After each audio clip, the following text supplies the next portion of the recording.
سے یہ اس طرف کر کے ہوگا غروب. کتنے درجے وہ دیکھ لیں کتنے درجے ہو رہا ہے. اور اس کے ساتھ چاند کے غروب کا بھی لکھا ہوا ہے کہ 246 پہ غروب ہوگا. تو اس کا مطلب ہے کہ جہاں آپ جب چاند دیکھنے کے لیے 29 تاریخ کو آپ جائیں, آپ نے تلاش کرنا ہو ہلال کو, تو آپ کیا کریں, دیکھیں سورج کی غروب سے 2-4 منٹ 10 منٹ پہلے آپ اس جگہ پہ پہنچ جائیں اور دیکھیں سورج کہاں پہ غروب ہو رہا ہے. جہاں پہ سورج غروب ہو رہا ہوگا چاند بھی تقریباً اسی حساب سے, اگر 246 ہے تو بالکل اسی کے اوپر آپ کو چاند نظر آئے گا, اس کے لگ بھگ. ٹھیک ہے, جتنا زاویہ زیادہ ہوگا اتنا ہی وہ وہاں سے پھر ہٹا ہوا ہوگا. یہ چیز لکھنے کا مقصد یہ تھا کہ آپ کو چاند کی تلاش کرنا آسان ہو جائے جب آپ 29 تاریخ کو چاند دیکھنے کے لیے جائیں. آپ کو پتا ہو کہ سورج سے چاند اس طرف ہوگا یا سورج سے چاند اس طرف ہوگا. سمجھ آئی بات؟ اب سورج غروب ہوتا ہے بالفرض,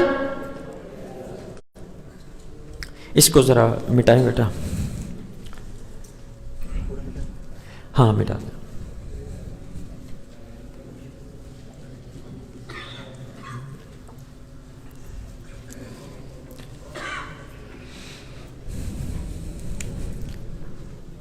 جی یہ دیکھیے گا آپ ذرا, سورج جو ہے وہ یہاں پہ غروب ہو رہا ہے. اب اگر چاند جو ہے بالکل اس کے اوپر ہے تو چاند کی جو وہ بنے گی وہ اس طرح کی بنے گی, ہلال جو ہوگا وہ اس طرح کا ہوگا. یعنی بالکل اس کے نیچے اس کا درمیان والا حصہ آ رہا ہوگا.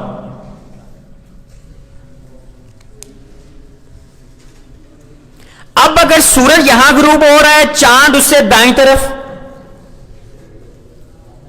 پھر کیا ہوگا؟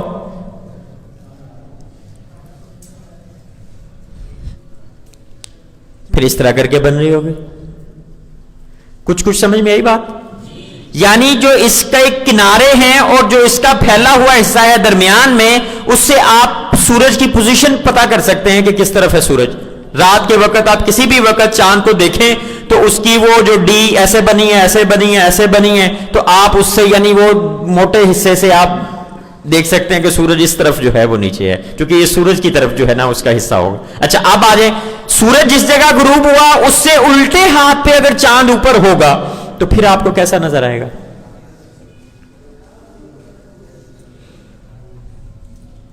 کیونکہ سورج جو ہے وہ یہاں پہ ہے. یہ سمجھ میں آ گئی بات؟ تو یہ 3 حالتیں جو ہیں وہ آپ کو چاند کی, جب آپ ہلال کو دیکھیں گے تو پھر آپ کو اس طرح کی نظر آئیں گی. جی اب دیکھتے ہیں, ہمارے پاس سوال جو کل ایک ہمارا رہ گیا تھا کہ مسلسل 29 کے مہینے کیوں ہوتے ہیں اور مسلسل جو ہے وہ 30 کے مہینے کیوں ہوتے ہیں. جی ذرا غور کریں. ایک تو ایک سوال یہ بھی آیا کہ یہ 2020 میں آپ نے بتایا جمادی الثانی 1441 ہجری 25 جنوری ہفتہ 2:42. یہاں تک تو ٹھیک ہے, سمجھ میں آ گیا. اس کے آگے کیا لکھا ہوا ہے؟ 29D 17H 50M. جی یہ لکھا ہوا ہے کہ ایک نئے چاند کے بننے کے بعد اگلا, یعنی یہ نیا چاند جو بنا ہے یعنی 25 جنوری ہفتہ 2:42 پہ جو نیو مون بنا ہے, اس کے بعد 29 دن 17 گھنٹے اور 50 منٹ گزرنے کے بعد اگلا چاند بنے گا. اگلا نیو مون کب بنے گا؟ 29 دن 17 گھنٹے اور 50 منٹ گزرنے کے بعد. جی یاد رہے گی یہ بات؟ یہ اہم ہے, یہ ابھی جو ہم موضوع ڈسکس کر رہے ہیں وہ یہی ہے. اچھا اس سے نیچے آ جائیں. 29 دن 17 گھنٹے 56 منٹ نظر آ رہا ہے. اس سے آگے 16 گھنٹے ہو گیا, پھر 15 گھنٹے ہو گئے, پھر 13 گھنٹے ہو گئے, پھر 10 گھنٹے, پھر 9 گھنٹے 9 منٹ, 8 گھنٹے 19 منٹ, 8 گھنٹے 31 منٹ, پھر 9 گھنٹے 36 منٹ, پھر 11 گھنٹے اور پھر 12 گھنٹے. یعنی کہنے کا مطلب کیا تھا, یہ بات سمجھانے کی یہ ہے, اس میں سمجھنے کی کہ ایک نیا چاند بننے کے بعد دوسرا نیا چاند جو ہے وہ 29.5 دنوں کے بعد نہیں بنتا, بلکہ وہ کبھی جلدی بن جاتا ہے. 29 دن 6 گھنٹے 7 گھنٹے 8 گھنٹے, اور بعض اوقات کیا ہوتا ہے 29 دن 18 گھنٹے 19 گھنٹے کے بعد. سمجھ میں آ گئی بات؟ یعنی اس کا دورانیہ جو ہے وہ یکساں نہیں ہوتا بلکہ تبدیل ہوتا رہتا ہے. ایک نیا چاند بننے کے بعد یعنی مغرب سے مشرق جو چاند حرکت کرتا ہے وہ نیو مون سے نیو مون تک اس کا دائرہ جو وہ طے کرتا ہے وہ ایک ہی وقت میں طے نہیں کرتا ہے. بعض اوقات کیا کرتا ہے جلدی کر لیتا ہے اور بعض اوقات کیا کرتا ہے وہ دیر سے کرتا ہے, جو کہ وہ لکھا ہوا ہے یہاں پہ. اب ذرا آپ تھوڑا سا الٹے ہاتھ پہ آئیں, سب سے اینڈ پہ جہاں دن لکھے ہوئے ہیں, جمادی الاول 30 دن, جمادی الثانی 30 دن, رجب جو ہے 29 دن, شعبان المعظم 30, رمضان المبارک 30, پھر شوال المکرم 29, ذوالقعدہ 30, پھر ذوالحجہ اور محرم الحرام دیکھیں 2 مہینے 29 کے کٹھے آئے. یعنی پہلے تو چل رہا ہے نا 1 29 1 30 1 29 1 30. اب یہ جو 2 مہینے 29 کے کٹھے آ گئے ہیں یہ کیوں آ گئے ہیں؟ اب جب آپ یہاں پہ غور کریں گے تو اب آپ سیدھے ہاتھ کی طرف ذرا دورانیے پہ غور کریں. 29 دن 8 گھنٹے 19 منٹ اور 29 دن 8 گھنٹے 31 منٹ. جب نیا چاند بننے کے بعد وہ اپنا دائرہ جلدی مکمل کر لے گا, یعنی 29 دن 8 گھنٹوں کے بعد ہی نیا چاند بن گیا, جلدی مکمل ہو گیا نا, اس سے اگلا بھی نیا چاند جلدی بن گیا, تو اس کا مطلب کیا ہوگا کہ پھر 29 کو چاند نظر آنے کا امکان زیادہ ہو جائے گا, چونکہ 8 گھنٹوں بعد ہی بن گیا اور ابھی جو ہے وہ ٹائم کافی پڑا ہوا ہے. تو اب کیا ہوگا, وہ چاند جلدی جلدی نظر آ جائے گا. اور اگر کیا ہوگا کہ نیا چاند 29 دن 18 گھنٹے یا 17 گھنٹے کے بعد بن رہا ہے, تو اب 17-18 گھنٹے تو پہلے ابھی نیو مون بننے کو ہی وہ اتنے 12-13 گھنٹے جو ہے اضافی وہ لیے جا رہا ہے, تو پھر نظر آنا تو پھر 30 کے بعد ہی نظر آئے گا. پھر ہمیں 22 گھنٹے بھی چاہیے, نیو مون بننے کے بعد پھر 22 گھنٹے چاہیے ہمیں نظر آنے کے لیے. کچھ سمجھ میں آئی بات؟ یعنی جب نیا چاند بننے یعنی جو اس کا دورانیہ جو ہے وہ کم ہوگا, تیزی سے وہ اپنا دائرہ پورا کر لے گا, تو پھر کیا ہوگا, وہ 29 کے چاند کے نظر آنے کے امکانات زیادہ ہو جائیں گے, یعنی مہینے 29 کے ہوتے چلے جائیں گے. اور جب کیا ہوگا, وہ اپنا دائرہ دیر سے یعنی 17 گھنٹے 18 گھنٹے, اب 29 دن 18 گھنٹے کے بعد تو نیو مون ہی بن رہا ہے, اب پھر 22 گھنٹے اور چاہیے ہمیں نظر آنے کے, تو مزید اس میں اضافہ ہوگا. تو پھر کیا ہوگا کہ وہ لامحالہ جو ہے وہ کیا 30 کی گنتی پوری ہوگی. کچھ سمجھ میں آئی بات کی؟ ٹھیک ہے. اب اسی طرح ہم دوسری 2019 میں بھی آ جاتے ہیں. اس میں بھی دیکھیں کیا ایسا ہو رہا ہے کہ نہیں ہو رہا. سب سے الٹے ہاتھ پہ سب سے پہلے آپ دیکھیں اوپر سے شروع ہوتے ہیں تو 3 مہینے 30 کے مسلسل آ رہے ہیں. سب سے پہلے ربیع الثانی 30 دن, جمادی الاول 30 دن, جمادی الثانی 30 دن, تینوں 30 کے. اور سیدھے ہاتھ پہ ذرا آپ غور کریں, 29 دن 19 گھنٹے 35 منٹ, 29 دن 19 گھنٹے 00 منٹ اور 29 دن 16 گھنٹے 47 منٹ. یہ کیوں 30 کے کٹھے آ گئے؟ کیونکہ وہ نیو مون ہی جو ہے وہ زیادہ دیر سے جو ہے وہ بن رہا تھا. اب آگے آ جائیں, نیچے تھوڑا سا آئیں, ذوالقعدہ 29 کا, ذوالحجہ بھی 29 کا, 2 مسلسل 29 کے آئے. اب یہاں آگے 2 29 کے کٹھے آ گئے. کیوں آ گئے؟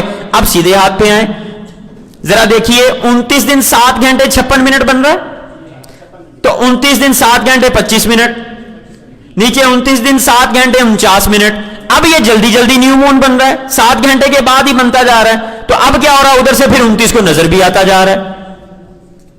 سمجھ میں آ گئی یہ بات کہ 2 مسلسل جو ہیں وہ مہینے کیوں ہوتے ہیں؟ تو یہ اس کی وجہ ہوتی ہے.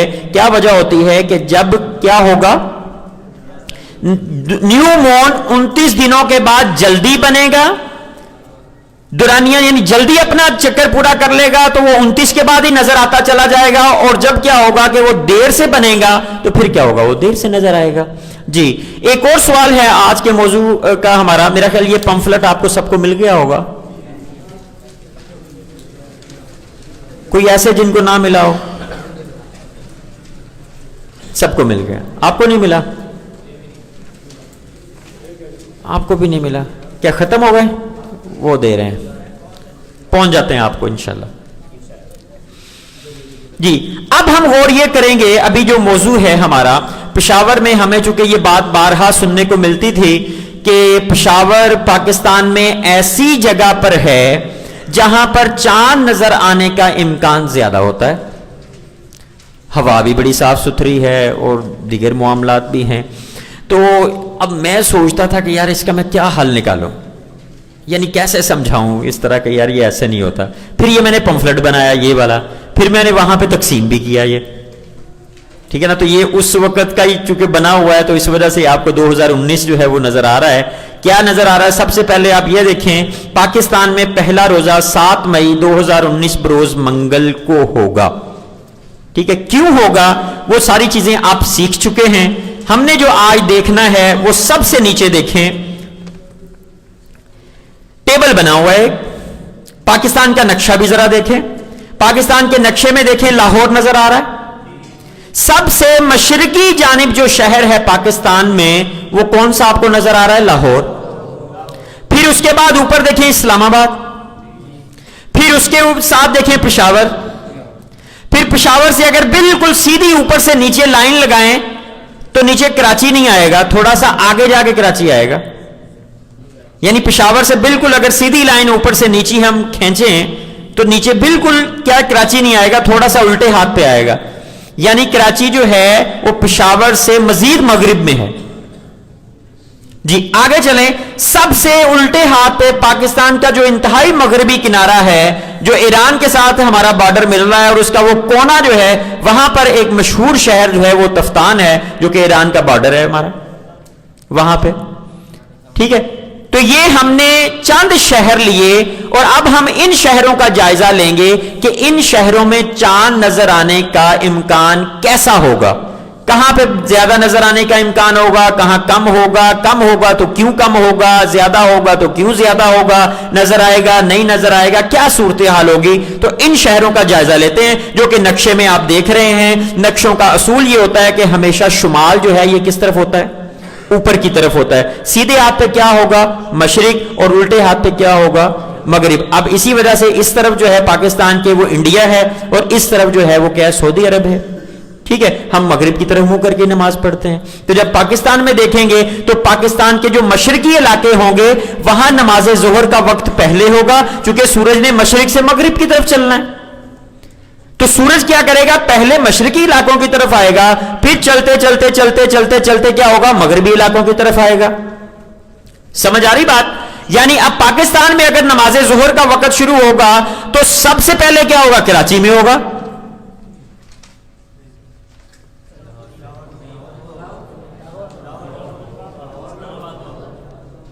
پتہ چل رہا آپ کا آج کتنے سو رہے ہیں کتنے جاگ رہے ہیں. جی کہاں پہ ہوگا سب سے پہلے ظہر کی نماز کا وقت؟ لاہور میں ہوگا. بالکل ٹھیک. پھر اس کے بعد سورج یوں چلتا چلتا جب آگے آئے گا تو پھر ظہر کی نماز کا وقت کہاں ہوگا؟ اسلام آباد میں. شاباش. پھر اس کے بعد صحیح. پھر اس کے بعد اور پھر سب سے آخر میں تفتان میں. جی سمجھ میں آئی کچھ بات؟ چونکہ سورج نے مشرق سے مغرب کی طرف چلنا ہے تو جو مشرقی علاقہ ہوگا وہاں پہ سورج پہلے آئے گا اور جو مغربی علاقہ ہوگا وہاں پر کیا ہوگا؟ سورج بعد میں آئے گا. اب ذرا آگے چلتے ہیں. جب سورج غروب ہوگا تو تب بھی کم و بیش اس طرح کی صورتحال ہوگی کہ جو مشرقی علاقے ہوں گے وہاں پہ جلدی غروب ہوگا، جو مغربی علاقے ہوں گے وہاں پہ بعد میں غروب ہوگا. اسی وجہ سے کیا ہوتا ہے کہ سعودی عرب میں ہم سے 2 گھنٹے کے بعد نمازوں کے اوقات ہوتے ہیں. وہ کیوں ہوتے ہیں؟ کیونکہ وہ ہمارے مغرب میں ہے اور تقریباً اتنا فاصلہ ہے کہ ہم سے 2 گھنٹے کے بعد وہاں پہ نمازوں کے اوقات ہو رہے ہوتے ہیں. یعنی جو نماز ظہر کا وقت ہمارے ہاں یہاں شروع ہو رہا ہے ہم سے 2 گھنٹے کے بعد نماز ظہر کا وقت وہاں شروع ہو رہا ہے. سمجھ میں آ رہی ہے؟ باقی نمازوں کے اوقات بھی کم و بیش اسی طرح. اب نیچے ٹیبل پہ دیکھیں کہ جو رمضان المبارک 2019 کا گزرا اس کا نیا چاند کب بنا تھا؟ رات کے 3:45 پہ 5 مئی 2019. جی نظر آیا؟ نیا چاند بننے کے اوقات اتوار والے دن بنا رات کے 3:45 پہ. اور یہ سبھی شہروں میں دیکھیں نئے چاند کا وقت ایک ہی رہے گا. نئے چاند کے بننے کا وقت کیوں ایک رہا کہ میں نے آپ کو بتایا تھا کہ پوری دنیا میں نئے چاند کے بننے کا وقت ایک ہی ہوگا. صرف فرق کیا ہوگا؟ ان کے گھڑیوں کے ٹائم کی وجہ سے کوئی فرق آئے گا. اب پورے پاکستان میں چونکہ ایک ہی گھڑی ہے اس لیے پورے پاکستان میں ایک ہی ٹائم ہوگا. سمجھ میں آ گئی بات؟ جی اس وجہ سے ہر شہر میں کیا ہے 3:45. آگے چلتے ہیں. اتوار والے دن سورج غروب کتنے بجے ہوگا؟ اتوار والے دن 29 شعبان المعظم کو لاہور میں 7:10 پہ. اسلام آباد میں چاند کے غروب کا وقت 7:19 پہ، پشاور میں 7:26، کراچی میں 7:31 اور تفتان میں 7:59، تقریباً 8 بجے۔ اب آپ دیکھیں کہ جو مشرقی علاقہ تھا لاہور پاکستان میں، وہاں پر کیا ہو رہا ہے؟ جلدی چاند غروب ہو رہا ہے، چاند کے غروب کا وقت ہے نا، چاند غروب جلدی ہو رہا ہے۔ اور جو سب سے مغربی علاقہ تھا تفتان جو ہے، وہاں پر سب سے دیر یعنی 7:59 پہ چاند غروب ہو رہا ہے جی۔ اس سے نیچے آئے، اسی دن اتوار والے دن جو ہے سورج کتنے بجے غروب ہوگا؟ 6:44 پہ لاہور میں، پھر 6:53 پہ، پھر 7 بجے، پھر 7:03 پہ کراچی میں، اور پھر 7:31 پہ تفتان میں۔ جی تبدیلی آ گئی۔ کیسے آئی؟ کہ سب سے جلدی جو ہے وہ غروب ہو رہا ہے سورج کہاں؟ لاہور میں۔ کیوں؟ چونکہ وہ مشرقی علاقہ تھا۔ اور سب سے دیر میں غروب ہو رہا ہے کہاں پہ؟ تفتان میں، چونکہ وہ مغرب میں تھا۔ سمجھ میں آ رہی بات؟ اب ہم دیکھتے ہیں کہ نیو مون بننے کا وقت تو ایک ہی تھا، 3:45۔ تو ہم نے چاند کی عمر کتنے بجے لینی ہوتی ہے؟ غروب آفتاب کے وقت، یعنی غروب آفتاب کے وقت ہم نے چاند کی عمر لینی ہے۔ تو جہاں سورج جو ہے وہ دیر سے غروب ہوگا وہاں چاند کی عمر زیادہ ہوگی، تو جہاں جلدی غروب ہو جائے گا تو وہاں چاند کی عمر کم ہوگی۔ تو جب چاند کی عمر کم ہوگی تو وہ روشن بھی کم ہوگا، چاند کی عمر زیادہ ہوگی تو وہ روشن بھی زیادہ ہوگا۔ پھر سورج اگر دیر سے غروب کر رہا ہے تو اس کا مطلب کہ جو دورانیہ ہوگا سورج کے غروب کے بعد چاند کے غروب کا وہ بھی بڑھ جائے گا، چونکہ اتنی دیر میں تھوڑا بہت۔ اب مثال کے طور پر دیکھیں آپ 6:44 اور 7:31 تقریباً 1 گھنٹے کا فرق آ رہا ہے سورج کے غروب میں، یعنی لاہور سے لے کر تفتان تک۔ اوپر چاند کا دیکھیں 7:10 سے 7:59، یہ بھی تقریباً 1 گھنٹے 50 منٹ کا فرق ہے۔ تو اب 50 منٹ میں تو چاند نے کچھ نہ کچھ حرکت مغرب کی طرف کرنی تھی نا، مغرب سے مشرق کی طرف، تو اس کی وجہ سے وہ دورانیہ تھوڑا سا چاند کا بڑھ جائے گا۔ یعنی جو مغربی علاقے ہوتے ہیں وہاں پر چاند نظر آنے کا امکان زیادہ ہوتا ہے۔ اس کی وجہ کیا ہوتی ہے کہ نمبر 1، مغربی علاقوں میں سورج اور چاند دیر سے غروب ہوں گے، اور وہاں پر کیا ہوگا؟ چاند کی عمر بڑھ جائے گی۔ چاند کی عمر بڑھنے کا مطلب کیا ہے؟ کہ اس کا روشن حصہ زیادہ ہو جائے گا۔ پھر اس کے بعد کیا ہے کہ اس کا سورج کے غروب کے بعد جو چاند کے غروب کا دورانیہ جو ہم لیتے ہیں وہ بھی مغربی علاقے میں بڑھ جائے گا، چونکہ اس وقت تک کچھ نہ کچھ حرکت جو ہے وہ مغرب سے مشرق تک چاند مزید کر لے گا اور غروب ہونے میں ٹائم زیادہ لگے گا۔ اب یہ چیز نیچے چیک کرتے ہیں ذرا۔ غروب آفتاب کے بعد غروب قمر تک کا دورانیہ 26 minute 26 minute 26 minute 28 minute 28 minute, دیکھیں 2 منٹ بڑھ گئے۔ آگے چلیں، چاند کی عمر دیکھیں کیا بننی؟ غروب آفتاب کے وقت چاند کی عمر 14 گھنٹے 59 منٹ۔ یہ نظر آ رہی ہے آپ کو؟ یہ لاہور میں بنے گی۔ اسلام آباد میں دیکھیں عمر بڑھ گئی 15 گھنٹے 8 منٹ۔ کیوں؟ یہ مغرب کی طرف تھا لاہور سے۔ مزید آگے چلیں، پشاور میں 15 گھنٹے 15 منٹ، مزید بڑھ گئی۔ مزید آگے چلیں، کراچی میں کیا ہو گیا؟ 15 گھنٹے 18 منٹ، مزید عمر بڑھ گئی۔ اور دیکھیں آگے تفتان میں کیا ہوا کہ 15 گھنٹے 46 منٹ، سب سے زیادہ عمر پاکستان میں تفتان میں تھی۔ کچھ سمجھ میں آئی بات؟ ٹھیک ہے۔ اب جو لوگ کہتے ہیں کہ پشاور میں چاند نظر آنے کا امکان زیادہ ہوتا ہے، تو ہم ان کو جواب دیتے ہیں کہ پشاور جو ہے وہ ایسی جگہ پر موجود نہیں ہے کہ جہاں پر چاند نظر آنے کا امکان زیادہ ہو، چونکہ پشاور جو ہے وہ مغربی علاقے میں نہیں ہے۔ پاکستان کے مغربی علاقوں میں کون سا ہے؟ بلوچستان، کوئٹہ، یہ تفتان وغیرہ جو ہے۔ تو یہ مختلف مثالیں دے کر میں نے آپ کو سمجھا دیا کہ آپ کبھی بھی نوٹ کر لیں، چیک کر لیں۔ تو یہ بات بھی یہاں سے کلیئر ہوئی کہ پشاور میں چاند نظر آنے کا امکان جو ہے وہ سب سے زیادہ نہیں ہوتا۔ پاکستان سے نہیں، کراچی سے کم، کراچی سے بھی کم ہے، یعنی کراچی میں چاند نظر آنے کا امکان زیادہ ہوگا، پشاور میں چاند نظر آنے کا امکان کم ہوگا۔ ٹھیک ہے، اس کی وجوہات بھی میں نے آپ کو بتا دی۔ جی اب ہم چلتے ہیں مزید، ہمارے جو سوالات تھے جو آج کے، ایک سوال تو یہ تھا کہ جمع غفیر کیا ہوتا ہے؟ جی کوئی بتائے اگر کسی کو پتا ہو تو۔ کہتے بہت ساری چیزوں کا جمع ہو جانا۔ اور کوئی؟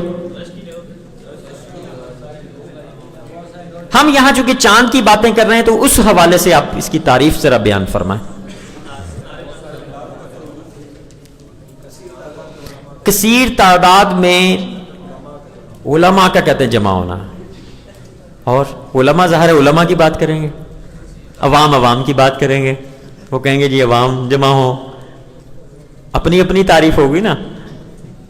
اسٹوڈنٹس کہیں گے اسٹوڈنٹس ہونے چاہیے. جی کثیر تعداد میں لوگوں کا ہونا, ستاروں کا کہتے ہیں جمع ہونا. ہر فرد ہے ملت کے مقدر کا ستارہ. جی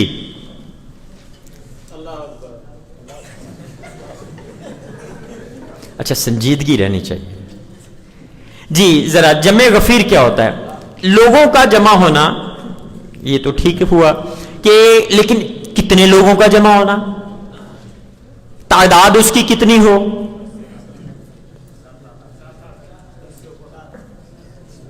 نہیں اب اس کی وجہ ہے نا, اگر جو کہ ہم چاند کی باتیں کر رہے ہیں تو ہم صرف اس پہ رہیں گے نا, ٹھیک ہے نا. اگر مطلع صاف ہو, اگر مطلع صاف کہیں سے نقل کر رہے ہیں, نہیں میں نے کہا مطلع صاف ہو تو اس صورت میں جی 30 سے زیادہ ہوں کچھ ہوں. چلیں میں اس کو اور مختصر کرتا ہوں. اتنی تعداد ہونا کہ ان لوگوں کا جھوٹ کے اوپر اکٹھا ہونا محال ہو, یعنی وہ لوگ جھوٹ پہ اکٹھے نہ ہو سکیں. اب یہ فیصلہ مفتی کے ہاتھ میں ہوگا کہ وہ کتنی تعداد کو جو ہے وہ معتبر قرار دیتا ہے, کہ وہ جو بھی جس نے فیصلہ کرنا ہے یہ اب اس کے اوپر ہوگا. وہ ہو سکتا ہے 10 کی تعداد کو رکھ لے, وہ 20 کی رکھے, وہ کہے گی جناب یہ 100 بندے بھی ناکافی ہیں, چونکہ اس کے اب وہ آ جائے گا کہ کتنی تعداد اس میں ہو. اب یہاں پہ ایک اور مسئلہ جس کی طرف صحیح میں نے آپ کی نشاندہی کروانی تھی. ہوتا یہ ہے کہ جب پشاور میں یہ صورتحال ہوتی ہے تو مسجد میں وہاں پر جو مشہور و معروف مسجد ہے وہاں پہ لوگ جمع ہونا شروع ہو جاتے ہیں. کوئی ادھر سے آیا, کوئی ادھر سے آیا, کوئی ادھر سے آیا. اب وہاں پہ کتنے سارے لوگ ہو جاتے ہیں اور وہ کہتے ہیں جناب مجھے بھی چاند نظر آ گیا, وہ کہتا جی مجھے بھی چاند نظر آ گیا, وہ کہتا جی مجھے بھی چاند نظر آ گیا. تو آپ کبھی کوئی ویڈیوز وغیرہ دیکھیں تو آپ کو بہت سارے لوگ جو ہیں وہ ان کے وہ نظر آ رہے ہوں گے, اور بعض اوقات اس وقت ٹی وی چینلز کے اوپر بھی چلا رہے ہوتے ہیں, یہ دیکھیں یار یہ اتنے سارے لوگوں کو چاند نظر آ گیا, یہ دیکھیں کتنے سارے. اب وہاں پہ وہ جو ان کے مفتیان کرام ہوتے ہیں یعنی پوپلزئی صاحب وغیرہ, وہ کہتے ہیں یار یہ دیکھو یہ سب لوگ ہیں یہ کہہ رہے ہیں ہمیں چاند نظر آ گیا. سمجھ آ رہی بات؟ اب ان سب لوگوں نے کیا کیا ہوتا ہے, وہ فردن چاند ان کو نظر آیا یا نہیں آیا یا ان کو وہم ہوا, فردن. اب وہ جو فردن وہم والے بندے تھے ہمارے نزدیک اس حساب سے, ٹھیک ہے, اب وہ اپنے علاقوں سے چلے اور یہاں پہنچ گئے. اب وہ سارے بندے اکٹھے ہو گئے. ہم کہتے ہیں کہ جہاں پر یہ چاند دیکھ رہے تھے کیا وہاں پہ کوئی 30-40 بندے آپ اپنے ساتھ, آپ کو کسی اور کو بھی نظر آیا, چلیں 2, 4, 10 کو, کیا اوروں کو بھی نظر آیا؟ تو جب میں نے پشاور میں گیا میں نے وہاں پہ نشستیں کی تو وہاں پر جن علماء کرام کے ساتھ ہم نے نشستیں کی, میں نے ان سے کہا کہ دیکھیں یہ مرکزی رویت ہلال کمیٹی کا نمبر ہے, وہاں پہ کون لوگ آتے ہیں کون لوگ نہیں آتے اس سے مجھے کوئی سروکار نہیں ہے, کیونکہ آپ لوگ ہم پر اعتراض کرتے ہیں کہ جناب آپ ہماری گواہی نہیں سنتے, چونکہ وہاں کی وہ میڈیا پہ چل رہی ہوتی ہے, وہاں پہ پھر آپ ان کی سائڈ لیتے ہیں. میں نے کہا جی آپ جن سے میں مخاطب ہوں, میں جن کے پاس آیا ہوں, آپ خود چاند دیکھنے کا اہتمام فرمائیں, اپنی پورے نمازیوں کو اپنی مسجد کو آپ باہر نکالیں, چھت پہ لے جائیں, کسی جگہ پہ ہر مہینے چاند دیکھنے کا اہتمام کیا کریں, پھر آپ ہمیں بتائیں کہ چاند نظر آیا کہ نہیں آیا. کیلنڈر میں آپ کو یہ دیے جا رہا ہوں, اس کے علاوہ اگر چاند نظر آئے تو آپ ہمیں ضرور بتائیں, بلکہ میڈیا کو بھی بلائیں, لائیو چلا دیں, ہمیں بھی چھوڑیں, ہمیں بھی جھوٹا ثابت کر دیں. کوئی چاند جو ہے وہ اچانک تو نہیں آ جانا نا. 29 تاریخ کو مغرب ہونی ہے, مغرب کی نماز کے بعد ہم نے چاند دیکھنا ہے. جب مغرب ہو رہی ہے تو اب اس کے بعد ظاہر چاند دیکھا جائے گا. اس کا دورانیہ کتنا ہوگا, آدھا گھنٹہ, پونا گھنٹہ, 1 گھنٹہ آپ لگا لیں, ٹھیک ہے. تو 29 تاریخ کو آپ یہ جھگڑا اس طرح کیوں نہیں ختم کرتے کہ آپ اس چاند کو لائیو دکھا کر مرکزی رویت ہلال کمیٹی کو جو ہے وہ جھوٹا ثابت کر دیں. اب اگر آپ لوگ ایسا نہیں کرتے تو کیوں نہیں کرتے, اور پھر ہر سال جو ہے یہ مسئلہ کھڑا ہوتا ہے، لو جی ہماری گواہیاں نہیں مانتے، وہ جو ہے وہ فلاں کو بھی نظر آ گیا، وہ فلاں کو بھی نظر آ گیا، وہ فلاں کو بھی نظر آ گیا. کچھ سمجھ میں آئی؟ یعنی آپ لوگ کٹھے ہوں اپنی اپنی مساجد میں، کتنے سارے علماء کرام ہیں، ہر ایک اپنی مسجد میں جہاں نماز پڑھائے وہاں سے کرے، اور ڈائریکٹ مرکزی روایت ہلال کمیٹی کو اطلاع کرے. اب پتا چلے گا کہ کس کو چاند نظر آیا، کس کو نظر نہیں آیا. پھر اگر پشاور کی اسی مسجد میں لوگ کٹھے ہو جائیں اور پھر وہ کہیں کہ ہمیں چاند نظر آ گیا اور آپ لوگوں کو نہ نظر آیا ہو، تو پھر آپ اپنی نظروں کا چیک اپ ضرور کروائیں کہ آپ کو کیوں نہیں نظر آیا، ان کو تو نظر آ گیا تھا. سمجھ میں آئی بات؟ کہ وہ کون سا چاند تھا جو ان کو نظر آیا اور آپ جو 150 بندے اپنی مسجد میں کٹھے تھے ان کو نظر نہیں آیا. پھر وہ میڈیا جو کہ وہ کوئی چھوٹی سے چھوٹی بات ہو، کسی کا جناب کو بال بھی گر جائے تو وہ جناب وہ میڈیا دکھا رہا ہوتا ہے، تو اب وہ اس چاند کو، اتنے اہم چاند کو لائیو کیوں نہیں چلاتا؟ وہ وہاں پہ مسجد میں بیٹھے ہوئے لوگوں کو تو لائیو دکھا رہا ہوتا ہے، بھلا ان کو لائیو کیوں دکھا رہے ہو؟ ان کو جو چاند نظر آیا وہ لائیو دکھاؤ تاکہ مسئلہ حل ہو. سمجھ میں آئی بات کہ نہیں؟ کہ اس دن پہنچے تو ہوئے ہیں، وہاں لوگوں کو دکھا رہے ہیں، بھائی آپ ذرا باہر نکل کے چاند جو ان کو نظر آیا وہ دکھا دیں، تو ہم بھی آپ لوگوں کے ساتھ روزہ بھی کر لیں، عید بھی کر لیں. اب اگر آپ لوگ ایسا نہیں کرتے تو کیوں نہیں کرتے؟ پھر میں نے کہا اب تو اور آسانی ہو گئی، اب تو وفاقی وزیر صاحب بھی آپ کے علاقے کے ہیں، وہ بھی متاثرین میں سے ہیں. اب بھی اگر آپ لائیو چاند نہیں چلاتے تو کیوں نہیں چلاتے؟ بھئی جھوٹ سچ سامنے لے آئے نا کہ یہ چاند تھا، یہ نظر آیا، یہ ایسے ہو گیا، یہ تو اب کیوں نہیں لاتے؟ اب بھی کیوں نہیں لاتے؟ میرا خیال یہ بات آپ کو سمجھ آ گئی ہوگی. ٹھیک ہے جی، آگے چلتے ہیں ہم. جی اگلا سوال ہے ہمارا، یوم عرفہ اپنا اپنا کیوں؟ جی یوم عرفہ کیا ہوتا ہے؟ بولنا نہیں ہے، جس سے پوچھوں اس کے ہاتھ صرف کھڑے کرنے ہیں. یوم عرفہ کس تاریخ کو ہوتا ہے؟ بہت سارے ایسے ہوں گے جن کو یہ بھی نہیں پتا یوم عرفہ کس تاریخ کو ہوتا ہے. یوم عرفہ کیا ہوتا ہے یہ بھی پتا نہیں، کسی کو پتا ہے، سب کو ہو کہ نہ ہو. وہ سب سے پیچھے والے 9 ذی الحج کو کہہ رہے ہیں جی. کوئی اور جن کو جی کہتے ہیں جس دن وقوف عرفہ ہو اس دن کہتے ہیں جی. اور کس کو؟ 10 کو کہتے ہیں، 10 والے بھی ہیں. اور ہاں اب یہ کہ جو یہ سوال کرنے کا مقصد جو تھا وہ یہ تھا کہ یوم عرفہ یعنی جس دن وقوف عرفہ ہوتا ہے یعنی حج ہوتا ہے، تو اب اس دن روزہ رکھنے کی بہت فضیلت ہے. اب روزہ رکھنے کی فضیلت تو ہے، اب وہ 9 ذی الحجہ کو وہاں پہ وقوف عرفہ ہوگا. اب جب 9 وہاں پہ ہوگی تو باقی ملکوں میں تو 9 نہیں ہوگی، 8 ہوگی. پاکستان میں جس طرح کہ ایک دن بعد، وہ کل کیلنڈر والا ہم نے بحث کی کہ وہ اب وہ کیا ہوگا، ایک دن آگے چلے گا، ہم ان سے تاریخ میں ایک دن فرق سے چلیں گے. اب کیا جس دن وہاں پہ حج ہو رہا ہو اس دن ہم لوگ روزہ رکھیں تو ہمیں فضیلت ملے گی، یعنی 8 کو، چونکہ وہاں پہ یوم عرفہ ہے. کچھ سمجھ میں آئی بات میری؟ یا کہ ہم جب ہماری 9 ہوگی یعنی اگلے دن اور وہاں پہ عید ہوگی. اب یہ ذہن میں آتا ہے یار وہ یوم عرفہ تو گزر گیا، وہ تو حاجیوں نے جو کرنا تھا وہ کر لیا، ٹھیک ہے نا، وقوف. اور اب ہم کیا اب ہم کریں؟ پھر ذہن میں آتا ہے یار یہ کہیں گڑبڑ تو نہیں ہے، کہیں ہم غلط تو نہیں کر رہے، یعنی یہ ذہن میں آتا ہے نا.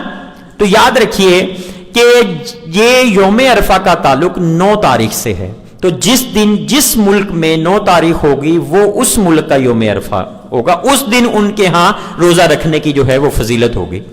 سمجھ میں آ گئی بات؟ اوکے جی. تو ہر تاریخ کا یعنی جب ان کے ہاں تاریخ ہوگی اس تاریخ کی یعنی 9 تاریخ کو 9 ذی الحجہ کو یوم عرفہ کا روزہ رکھنے کا ان کو ثواب ملے گا جی. اس کے بعد ہے ہمارے پاس، کیا قرائن کی بنیاد پر گواہی رد کی جا سکتی ہے؟ قرائن کس کو کہتے ہیں؟ یعنی ہمارے پاس کچھ ایسے شواہد ہیں، کچھ ایسی معلومات ہے کہ کوئی بندہ آ کے کہتا ہے جی مجھے تو چاند نظر آ گیا ہے، لیکن یا کوئی بھی گواہی آئی، لیکن ہمارے پاس کچھ ایسی چیزیں ہیں، ایسے شواہد ہیں جن کو رد نہیں کیا جا سکتا. وہ زیادہ قوی ہیں. ہم سوچتے ہیں کہ یار ہو سکتا ہے اس کو کوئی غلطی لگ گئی ہو یا کوئی معاملہ ہو. تو کیا اس طرح کے جو قرائن ہوتے ہیں, جو وجوہات ہوتی ہیں, جو دیگر شواہد ہوتے ہیں ہمارے پاس, ان کی بنیاد پر گواہی کو رد کیا جا سکتا ہے کہ نہیں؟ چونکہ یہ بھی مسئلہ بنتا ہے وہاں پہ. وہ کہتے ہیں کہ یار ایک مسلمان نمازی وہ آیا, اس نے کہا مجھے چاند نظر آ گیا ہے, تو آپ اس کی گواہی کو کیوں رد کر رہے ہیں؟ کیا آپ کے لیے یہ کافی نہیں ہے؟ کچھ میری بات سمجھ میں آئی؟ ٹھیک ہے نا. تو کیا قرائن کی بنیاد پر گواہی رد کی جا سکتی ہے؟ تو اس پہ ہم ذرا کرتے ہیں گفتگو. ذرا توجہ رکھیے گا, اہم بات ہے یہ نا. میرا خیال آپ پیچھے تشریف لے جائیں, چونکہ آپ مجھے بھی ڈسٹرب کرتے ہیں. جی نہیں کرتے, یہ سب سے بڑا مسئلہ ہے. میں نے پھر جو مجھے علماء کرام ملے, میں تقریباً سبھی جو اہل سنت کے بڑے مدارس تھے وہاں پہ, پشاور میں بھی, نوشہرہ, مردان اور چار سدہ, یہ ان میں میرا چکر لگا. اور جو مرکزی علماء کرام اہل سنت کے تھے ان کو میں نے کور کرنے کی کوشش کی اپنے جامعات میں.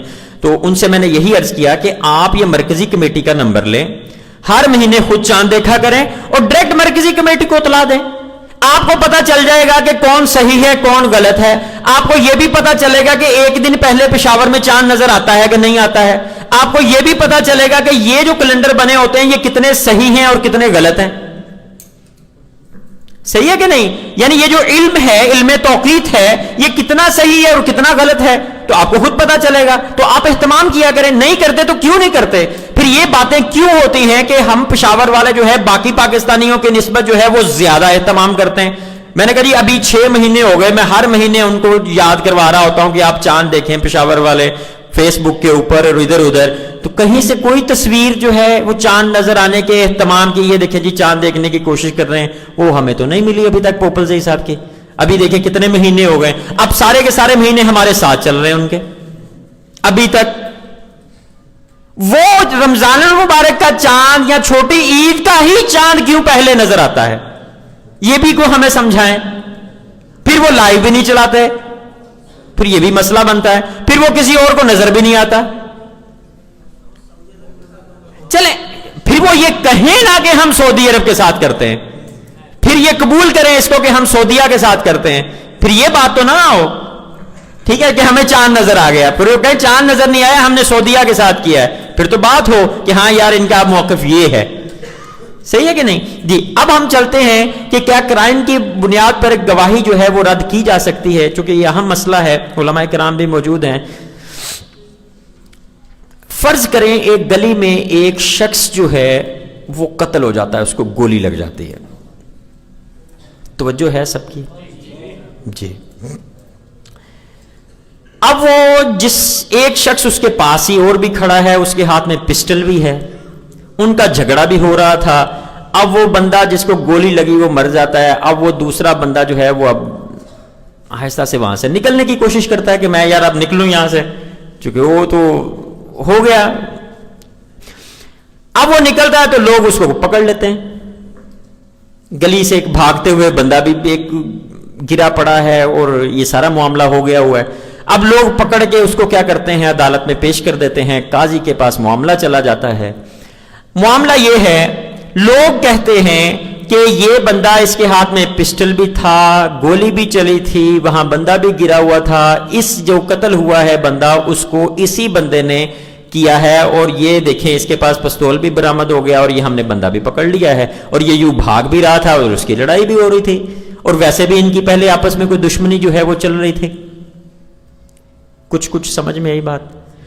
اب وہ کہتا ہے, قاضی صاحب جب اس سے پوچھتے ہیں کہ جناب ہاں جی بتائیں یہ بندے کو آپ نے ہی مارا ہے, وہ کہتا ہے جی میری اس سے لڑائی ضرور تھی, میری اس سے دشمنی بھی تھی, یہ بھی بات ٹھیک ہے, لیکن میں نے اس بندے کو گولی نہیں ماری. یعنی وہ جرم کا اقرار نہیں کرتا, وہ کہتا ہے کہ میں نے اس بندے کو نہیں مارا, یہ گولی کہیں اور سے لگی ہے, اس کی آپ تحقیق کروائیں. اب کوئی گواہ نہیں ہے، کوئی اور بات نہیں ہے، لوگوں نے پکڑا ہوا ہے، پستول سے گولی چلی ہوئی ہے، وہاں سے خول بھی مل گیا ہے، سمجھ لے کہ فرض کریں اس کی گولی چلی تھی لیکن وہ گولی اس کو نہیں لگی. اب وہ کہتا جی میری گولی اس کو نہیں لگی، اس کو مارا کسی اور نے.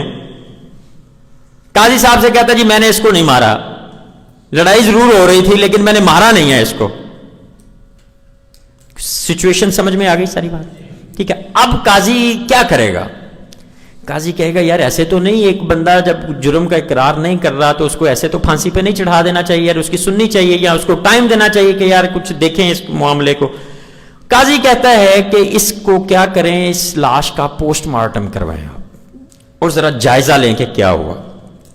لاش کا پوسٹ مارٹم ہو جاتا ہے. لاش کا پوسٹ مارٹم ہو کر جب سامنے آتی ہے چیزیں تو پتا چلتا ہے کہ اس کو گولی 2-4 فٹ سے نہیں لگی بلکہ کم از کم کو 70-80-90 فٹ سے دور سے گولی لگی ہے اس کو. یعنی جس نے گولی ماری ہے اس کو وہ اس سے 2-4 فٹ کے فاصلے پہ نہیں تھا بلکہ 90 فٹ کے فاصلے پہ تھا. سمجھ میں آ گئی بات؟ نمبر 1. نمبر 2، اس کو جو گولی لگی ہے وہ اس کے پستول کی نہیں ہے، وہ کلیشنکوف کی گولی لگی ہے اس کو. اس کا مطلب تھرڈ پارٹی اس میں انوالو ہوئی اس قتل میں، اور اس کے جھگڑے کا فائدہ اٹھانے کے لیے یا اس بندے کو مروانے کے لیے کسی اور تیسرے بندے نے جو ہے وہ اس کو گولی ماری اور اس موقع پہ وہ بندہ مر گیا. اور اب کیا ہوا، مدعا جو تھا وہ اس کے اوپر پڑ رہا تھا. اب جب وہ رپورٹ آئی ہے تو اب قاضی کو کیا کرنا چاہیے؟ قاضی کہے گا وہ جو بندہ تھا تیسرا اس کو ڈھونڈیں اب کہ وہ کس نے گولی ماری، کون تھی تیسری پارٹی تھی، کون ایسا کرنا چاہ رہا تھا، وہ سارا معاملہ. یعنی اب یہ جو بندہ دعویٰ کر رہا تھا کہ میں نے تو نہیں مارا اس کو، گو کہ ہماری تھی لیکن میں اس کو مارنا نہیں چاہتا تھا، لڑائی جھگڑا بھی ہو رہا تھا، گولی بھی چلی لیکن وہ گولی اس کو نہیں لگی، وہ زمین پہ لگی، نہ میں اس کو، نہ کوئی ارادہ تھا اس کا. ٹھیک ہے نا. تو یہ میں چونکہ ٹھیک ہے لڑائی ہوتی لیکن اس حد تک ہماری نہیں تھی کہ ہم اس کو بندے کو مار دیں، تو یہ ایسی صورتحال نہیں تھی. تو یہ صورتحال اب کیا کرتا ہے قاضی؟ اس کو چھوڑ دیتا ہے. اب کیا ہوا، قاضی نے گواہوں کی گواہی کو رد کر دیا کرائم کی بنیاد پر کہ اس کے پاس کوئی ٹھوس مزید شواہد کو ایسے مل گئے جس پر اس نے کیا کیا کہ اس نے کہا کہ نہیں یار واقعی سمجھ میں آتی کہ یہ ایسا جو ہے وہ نہیں ہوا. اور کیس لیتے ہیں. یہ تو ایک مثال میں نے آپ کو دی. دوسری مثال، کچھ عرصہ پہلے پاکستان میں پچھلے سال شاید آپ کو یاد ہو ایک دل دہلا دینے والا واقعہ رونما ہوا تھا ساہیوال میں. یاد آیا؟ اس میں کیا ہوا تھا، پولیس والوں نے ایک کار کو پیچھے سے ٹکر ماری، وہ بیریئر کے ساتھ لگی، پھر انہوں نے نیچے سے اتر کے اس گاڑی میں جتنے لوگ سوار تھے بچوں کو نکال کے باقی سب کو گولیاں مار دی، فیملی کو. کچھ آیا یاد؟ اب کیا ہوا، کہہ لیں کہ یہ واقعہ تو سب جانتے ہیں کہ پولیس والوں نے ان کو مارا. اب وہ معاملہ بڑا کہہ لیں کہ ویڈیو اس کی بن گئی، وہ میڈیا پہ آ گئی، وہ بڑا کہہ لیں کہ ایک ملکی سطح بلکہ انٹرنیشنل سطح کا وہ ایک مسئلہ بن گیا. اب کیا کریں؟ اب پولیس اس میں پھنس رہی تھی ڈائریکٹ. سب جانتے ہیں کہ بے گناہ لوگوں کو جو ہے وہ انہوں نے مار دیا ایسے ہی جو ہے. اب پولیس والے یہ چاہ رہے ہیں کہ اس واقعے کا کوئی ایسی کوئی سچویشن بنائیں اس کو کہ اس کو پولیس مقابلہ ہو جائے، پھر پولیس والوں کی جان بچتی ہے ورنہ نہیں بچتی. یعنی کوئی ایسا رنگ اس واقعے کو دیا جائے کہ جس سے کیا پتا چلے، پولیس مقابلہ ہے. اب کیا ہوا کہ اب چونکہ معاملہ بہت ہائی فائی چلا گیا ہوا تھا، جن کو یاد ہے ان دنوں کیا ہو رہا تھا میڈیا پر اور ساری صورتحال جو ہے وہ وزیر اعظم صاحب نے بھی نوٹس لینے کا کہا کہ میں جناب آ کے جناب اس کا کرتا ہوں کچھ. تو بہرحال اس وقت بہت خطرناک صورتحال تھی. بہرحال یعنی آپ توجہ کیجئے گا کہ وہ گاڑی لگی، پولیس والوں نے گولیاں ماری، ان کو سب کو پتا ہے کہ یہ ہوا. اب جو گواہ تھے وہ چونکہ پولیس جو وہاں کے مقامی لوگوں کو اپنے ہی پولیس اسٹیشن میں بلا رہی تھی، وہ لوگ کہتے ہم تو نہیں جاتے، چونکہ انہیں پتا ہے کہ ہم سامنے آ جائیں گے پھر کل کو یہ ہم لوگوں کو تنگ کریں گے. ٹھیک ہے. اب کیا ہوا کہ انہوں نے کہا، یعنی محکمہ جو اوپر جو ہوتے ہیں انہوں نے کہا کہ جو اس میں آلات استعمال ہوئے ہیں، گاڑی استعمال ہوئی ہے، گنز وغیرہ استعمال ہوئی ہیں، جو کچھ بھی ہے اس کو آپ آڈٹ کے لیے فورینزک لیبارٹری میں جو ہے وہ بھیج دیں تاکہ پتا چلے واقعہ ہوا کیا ہے, لیبارٹری کی رپورٹ بھی آ جائے کہ اس وقت کیا ہوا ہے. ایک تو کیمرے کی ویڈیو ہے ہی ہے, لیکن اس سے بھی پتا چلے. اچھا, اب جب وہ لیبارٹری کی رپورٹ آئی تو اتفاق سے جو ہے وہ ٹی وی چل رہا تھا, تو میں بھی وہ ہیڈ لائنز جو تھی وہ نیچے وہ دیکھ رہا تھا. اب وہ رپورٹس کیا آئی ہیں. نمبر 1, اب یعنی پولیس چاہ رہی ہے کہ مقابلہ بنے نا, پولیس مقابلہ شو ہو جائے تاکہ ہماری کوئی بچت ہو گئی کہ انہوں نے بھی گولی ماری تھی اور ادھر سے جو ہے ہم نے جوابی کاروائی کی, تو اس میں فیملی جو ہے وہ اس طرح یعنی کہہ لیں کہ مارے گئے فیملی والے. چلے, اب رپورٹ کیا ہے؟ رپورٹ فورینزک لیبارٹری کی رپورٹ یہ کہتی ہے کہ جو گاڑی پولیس کی وہاں پر ہمیں لاہور بھیجی گئی, وہ وقوعہ جہاں پہ ہوا تھا وہاں سے تھانے جو گئی تھی وہ تو چلا کر لے کے گئے, ڈرائیو کر کے لے کے گئے, لیکن جب ہمیں بھیجی ہے انہوں نے, جو وقوعے میں گاڑی استعمال ہوئی ہے وہ انہوں نے گاڑی میں ڈال کے بھیجی ہے, یعنی کسی مزدے وغیرہ میں, بڑے ٹرالر میں, کسی میں انہوں نے وہاں پہ بھیجی ہے. ایک پوائنٹ انہوں نے یہ اٹھایا. چلیں, یہ تو اتنا مضبوط نہیں لگتا. دوسرا پوائنٹ انہوں نے کیا اٹھایا؟ انہوں نے کہا کہ پولیس کی گاڑی کے اوپر جو گولیوں کے نشان ہیں, پولیس کی گاڑی کے اوپر گولیوں کے نشان ہیں, وہ گولیوں کے نشان جو لگے ہوئے ہیں وہ کسی بندے نے چلتے ہوئے گولیاں ماری ہیں ان کو. یہ بات کیا ثابت کر رہی ہے کہ وہ گاڑی والے تو اپنی بیلٹیں بھی نہ کھول سکے. اگر انہوں نے اندر سے فائرنگ کرنی ہوتی تو وہ ایک جگہ پہ رکے ہوئے تھے, وہاں سے رک کے فائرنگ کرتے نا. تو لیبارٹری نے کیا کہا کہ اس پولیس کی گاڑی کے اوپر جو گولیاں لگی ہوئی ہیں وہ کیسے لگائی ہیں؟ کسی نے چلتے ہوئے گولیاں یعنی فائرنگ کی ہے. اس سے اگلی بات انہوں نے کہا کہ جو گولیاں لگی ہیں اس پولیس والی گاڑی کو, اب وہ پولیس والے وہ مقابلہ شو کرنے کی, یہ دیکھیں جی ہماری گاڑی میں بھی گولیاں لگی ہوئی ہیں. تو اب وہ رپورٹ میں سامنے آ رہی ہیں چیزیں. وہ کہتے ہیں جی جو پولیس کی گاڑی کو جو گولیاں لگی ہیں وہ تو پولیس کی بندوقوں سے لگی ہیں. یعنی اب دیکھیں نا, بات کھل رہی ہے نا. اب یہ کہاں سے پتا چل رہا ہے؟ فورینزک رپورٹ سے پتا چل رہا ہے. وہ کہہ رہے ہیں جو پولیس کی گاڑی کے اوپر گولیاں لگی ہیں وہ کس نے ماری ہیں؟ وہ پولیس کی جو بندوقیں تھیں انہی کی ہیں. وہ مزید آگے انہوں نے کہا کہ جو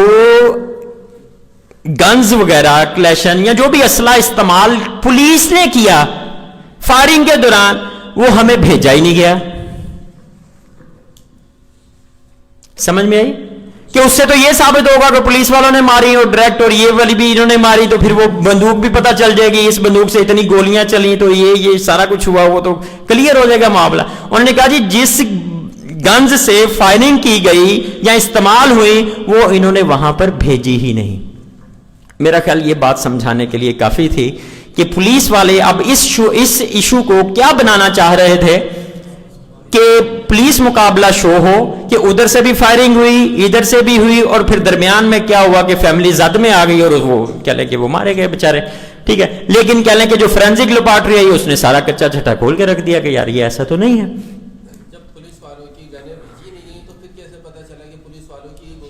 نہیں, وہ کچھ گنز وہ جو ہوں گی نا وہ کچھ بھیجی ہیں کچھ نہیں بھیجی. یعنی جو کہہ لیں کہ اسلحہ ادھر استعمال کیا ہوگا نا انہوں نے وہ بھیج دی, جو ادھر گولیاں خود ماری ہیں وہ نہیں بھیجی. یعنی جس کو اپنی گاڑی کو جو گولیاں ماری ہیں وہ نہیں بھیجی انہوں نے. جی آگے چلتے ہیں مزید. یعنی سمجھانے کی بات یہ تھی آپ کو کہ یہ دیکھیں کہ گواہیاں موجود تھیں اور کہہ لیں پولیس والے جو اپنی گواہیاں پیش کر رہے ہیں وہ واقعے کو بدلنے کی کوشش کر رہے ہیں, لیکن فورینزک لیبارٹری جو ہے وہ سارا کچھ جو ہے وہ کچا چٹھا کھول رہی ہے سامنے. اب آ جائیں اور بات, یہ تو ہمارے اس زمانے کی باتیں ہیں جو ہم کر رہے ہیں. ایک فرضی مثال لے لی, ایک یہ مثال لے لی. کیا پیارے آقا صلی اللہ تعالی علیہ وآلہ وسلم کے دور میں بھی کبھی کوئی ایسا واقعہ رونما ہوا کہ پیارے آقا صلی اللہ تعالی علیہ وآلہ وسلم نے گواہوں کی گواہی کو کرائن کی وجہ سے رد کر دیا؟ جی ایسا واقعہ ہوا. حضرت ماریہ رضی اللہ تعالی عنہ, ام المومنین حضرت ماریہ رضی اللہ تعالی عنہ, جب آپ کے اوپر الزام لگایا گیا, تہمت لگائی گئی, تو پھر کیا ہوا کہ گواہ بھی پیش ہو گئے اور پیارے آقا صلی اللہ تعالی علیہ وآلہ وسلم نے حضرت علی کرم اللہ تعالی وجہہ الکریم کو حکم ارشاد فرمایا کہ اس شخص کو قتل کر دیں.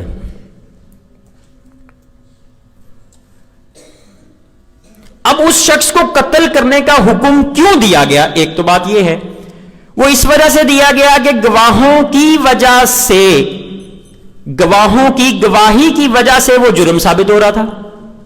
لیکن پیارے آقا صلی اللہ تعالی علیہ وآلہ وسلم تو جانتے تھے، ٹھیک ہے نا. اب کیا ہوا کہ حضرت علی رضی اللہ تعالی عنہ اس شخص کو قتل کرنے کے لیے جب وہاں پہنچے تو کیا دیکھتے ہیں کہ وہ شخص جو ہے وہ کنویں میں نہا رہا ہے. اب اس شخص کو حضرت علی رضی اللہ تعالیٰ عنہ نے آواز دی تو وہ ویسے ہی بغیر کپڑوں کے جو ہے وہ باہر آ گیا. اب آپ نے اس کا جائزہ لیا اور اس کو قتل کیے بغیر ہی واپس آ گئے. اب واپس آئے تو واپس آ کر پیارے آقا صلی اللہ تعالی علیہ وآلہ وسلم کو رپورٹ دی کہ وہ شخص تو یہ جرم کرنے کا، یہ عمل کرنے کا اہل ہی نہیں ہے، یعنی یہ ہو ہی نہیں سکتا کہ اس نے یہ کام کیا ہو. کچھ سمجھ میں آئی؟ ٹھیک ہے. اب جب اس نے کیا ہی نہیں ہے تو پھر اس کو قتل نہیں کرنا چاہیے کہ وہ اس کا اہل ہی نہیں ہے کہ وہ جو ہے وہ یہ کام کر سکے. تو اس کا مطلب کیا ہے کہ پیارے آقا صلی اللہ تعالی علیہ وآلہ وسلم کا حرم محترم جو ہے یہ پاک ہے، اس کے اوپر صرف الزام تھا، گو کہ گواہ موجود ہیں. تو اب علماء کرام ارشاد فرماتے ہیں کہ اگر اس کو قتل ہی کرنا ہوتا وہ جرم، تو پھر پیارے آقا صلی اللہ تعالی علیہ وآلہ وسلم حضرت علی رضی اللہ تعالیٰ عنہ کو دوبارہ بھیجتے کہ اس کو قتل کر کے ہی آ. لیکن اس کو دوبارہ نہ بھیجنا پیارے آقا صلی اللہ تعالی علیہ وآلہ وسلم کا، اس شخص کو چھوڑ دینا، چونکہ حقیقت جو ہے وہ سامنے آ چکی تھی، نمایاں ہو چکی تھی کہ گواہ تو کہہ رہے تھے کہ ہاں یہ کام ہوا ہے، لیکن جو ہے وہ قرائن جو ہے وہ بتا رہے ہیں کہ یہ عمل ہو ہی نہیں سکتا، ناممکن ہے. تو اس وجہ سے یہ پیارے آقا صلی اللہ تعالی علیہ وآلہ وسلم کی دورے کہہ لیں کہ زندگی کا واقعہ ہے کہ قرائن کی وجہ سے گواہوں کی گواہی کو رد کر دیا گیا. اس وجہ سے تو گواہوں کی گواہی کو دیگر قرائن کی وجہ سے جو ہے وہ رد کیا جا سکتا ہے. ٹھیک ہے جی آگے چلتے ہیں. ہمارا سوال آتا ہے یوم شک کا روزہ رکھنا، یوم شک کا روزہ کیا ہے اور یہ روزہ رکھنا کیسے؟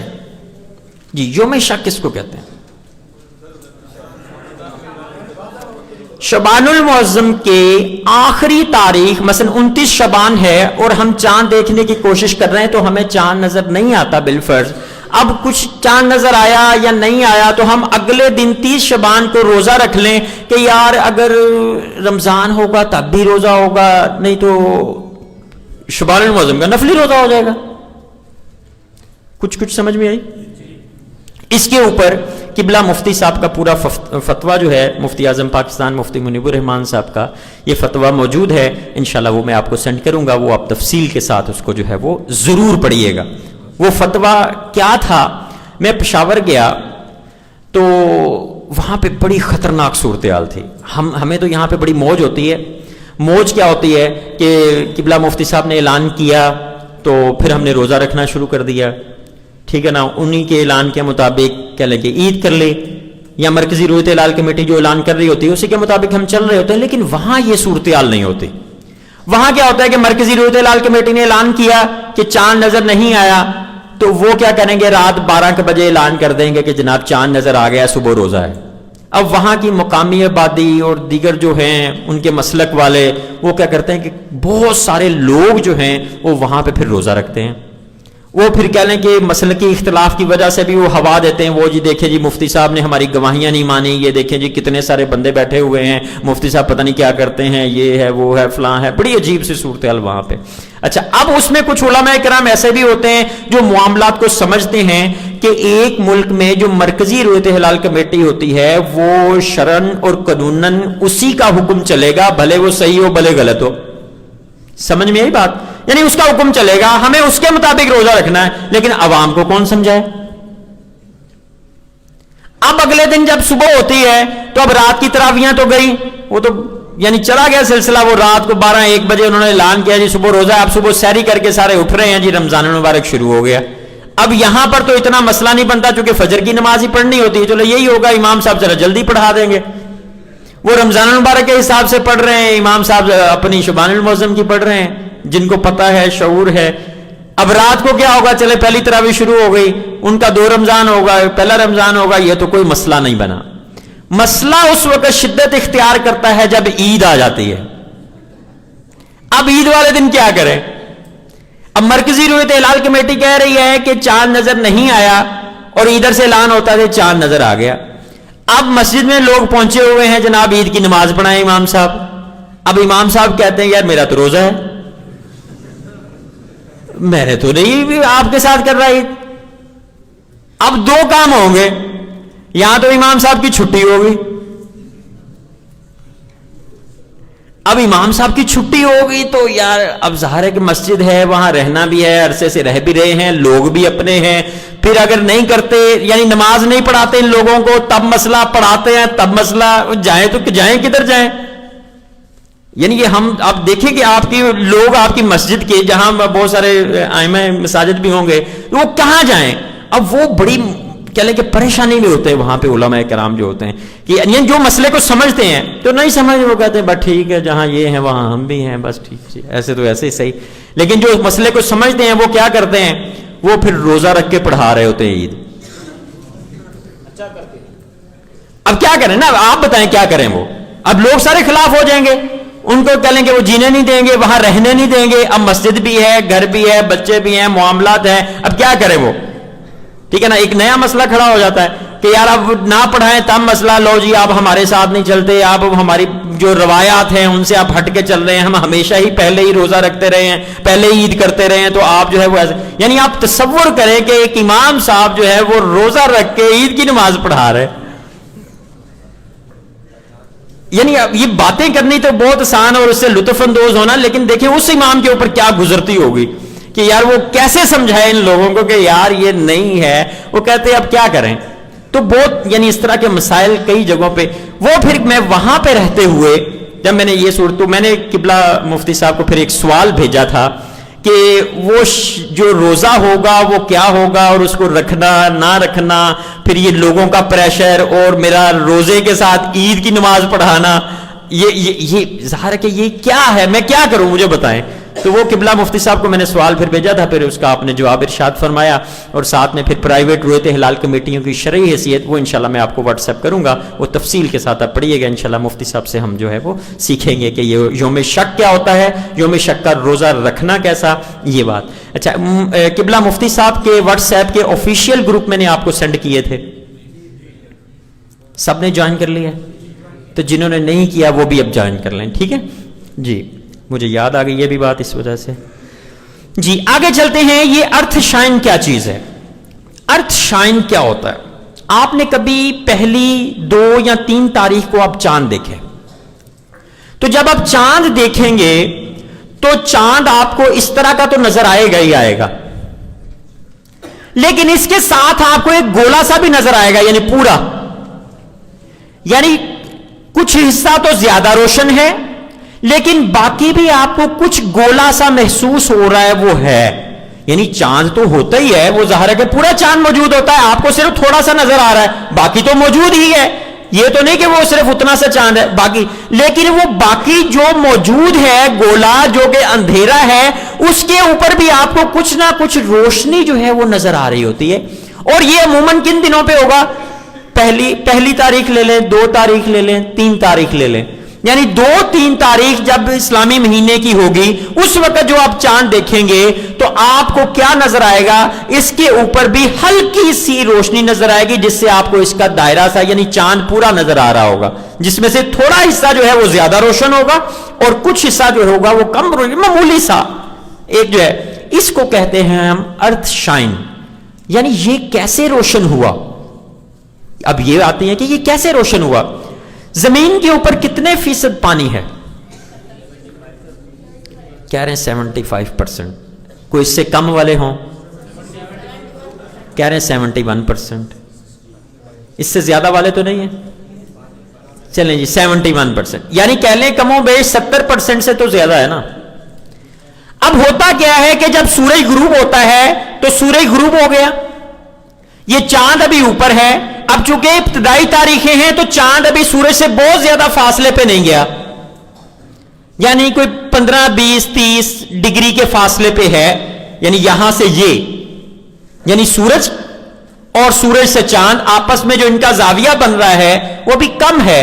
اب ہوتا کیا ہے کہ سورج کی روشنی زمین کے اوپر پڑتی ہے اور زمین کے اوپر جو کہ بہت سارا پانی ہے، تو اب یہاں سے سورج کی روشنی جو ہے یہاں سے منعکس ہو کر، ریفلیکٹ ہو کر وہ چاند کے اوپر جا رہی ہوتی ہے.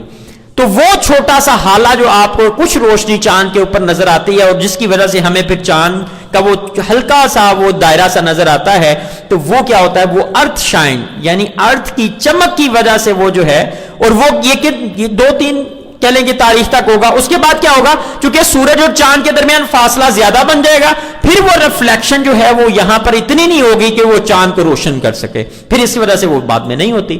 جی اس کے بعد ہمارا سوال ہے کہ کیا پشاور میں چاند نظر آنے کا امکان زیادہ ہوتا ہے، تو وہ میں نے آپ کو بتا دیا. اس سے اگلا سوال ہے کہ اہل پشاور کا جو اختلاف ہوتا ہے وہ کب ہوتا ہے اور کیوں ہوتا ہے. جی پشاور والوں کا اختلاف اس وقت ہوتا ہے، یہ آپ نوٹ کیجئے گا کبھی، جب کبھی 29 تاریخ کو مرکزی رؤیت ہلال کمیٹی کہے گی کہ ہمیں چاند نظر نہیں آیا. جب بھی کہے گی مرکزی رؤیت ہلال کمیٹی کہ ہمیں چاند نظر نہیں آیا، یہ کہیں گے ہمیں تو آ گیا. سمجھ میں آئی بات، یعنی ہمیں آ گیا. میں نے کہا یار کبھی کوئی ایسی، یعنی جب مرکزی کمیٹی کہہ دے کہ چاند جو ہے ہمیں نظر آ گیا ہے، یہ کہیں گے ہمیں بھی نظر آ گیا، یعنی پھر کوئی اختلاف نہیں. جب مرکزی کمیٹی کہے گی کہ ہمیں چاند نظر نہیں آیا، پھر یہ کہیں گے ہمیں آ گیا. میں نے وہاں پہ یہی بات پھر میں نے دہرائی. میں نے کہا یار کوئی ایسی مثال بھی قائم کریں، اختلاف اگر کرنا ہی کرنا ہے کہ مرکزی کمیٹی کہے رمضان المبارک کے چاند پہ کہ ہمیں چاند نظر آ گیا ہے اور آپ کہیں ہمیں نہیں آیا،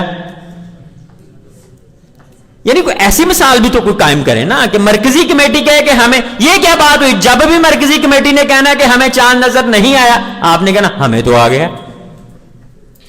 سمجھ آئی بات.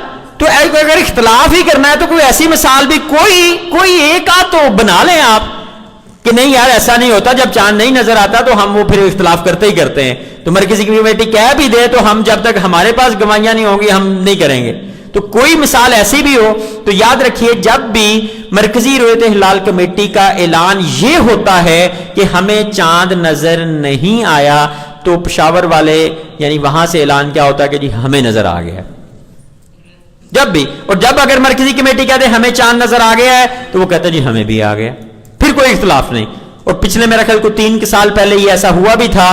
کیا ہوا کہ شعبان المعظم کا مہینہ بھی 29 کا اور رمضان المبارک کا بھی 29 کا، پورے ملک میں ایک ساتھ ہی رمضان المبارک کا آغاز ہوا تھا اور ایک ہی ساتھ جو ہے وہ عید بھی ہوئی تھی. اس کی وجہ کیا تھی، چونکہ شعبان المعظم 29 کا ہوا تو 29 کو جب رمضان المبارک ہم نے شروع کرنا ہے تو ظاہر ہے 29 شعبان کو چاند دیکھیں گے. تو جب 29 شعبان کو چاند دیکھا تو چاند نظر آ گیا، تو انہوں نے کہا جی ہمیں بھی نظر آ گیا، پھر کوئی اختلاف نہیں. پھر کیا ہوا، رمضان المبارک بھی 29 کا ہوا، 29 کو پھر چاند نظر آ گیا، کوئی اختلاف نہیں. اب یہ تو وہ کرنے سے رہ گئے 28 کو ایک دن پہلے بیٹھ جائیں جی ہم تو. سمجھ میں آئی بات. یعنی اختلاف کب ہوتا ہے، جب 29 تاریخ کو مرکزی رؤیت ہلال کمیٹی کہتی ہے کہ ہمیں چاند نظر نہیں آیا تو یہ کہتے ہیں جی ہمیں نظر آ گیا.